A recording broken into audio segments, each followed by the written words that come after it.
സൗദിയിൽ ട്രാഫിക് പിഴയിൽ പ്രഖ്യാപിച്ച ഇളവ് വെള്ളിയാഴ്ച അവസാനിക്കും. ശേഷം പിഴയടയ്ക്കുന്നവർ മുഴുവൻ തുകയും അടയ്ക്കേണ്ടി വരും. കഴിഞ്ഞ തവണ കാലാവധി അവസാനിക്കാനിരിക്കെ ഇളവ് ദീർഘിപ്പിച്ചിരുന്നു. ആഭ്യന്തര മന്ത്രാലയം പ്രഖ്യാപിച്ചിരുന്ന ഇളവോടെ ട്രാഫിക് പിഴ അടക്കാനുള്ള തീയതി വെള്ളിയാഴ്ച അവസാനിക്കും. ഈ മാസം 18-ന് ശേഷം അടക്കുന്നവർ മുഴുവൻ തുകയും അടയ്ക്കേണ്ടി വരും.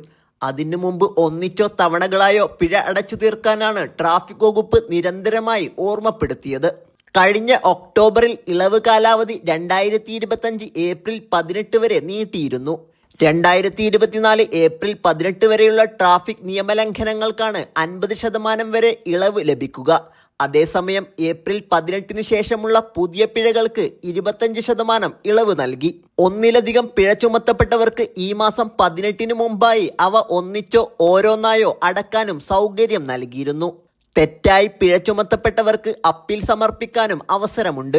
റോഡുകളിൽ അഭ്യാസം കാണിക്കുക, മദ്യമോ മയക്കുമരുന്നോ ഉപയോഗിച്ച് വാഹനം ഓടിക്കുക തുടങ്ങി ഗുരുതര നിയമലംഘനങ്ങൾ ഇളവിൽപ്പെടില്ല. Sabith Saleem, media 1, Jeddah.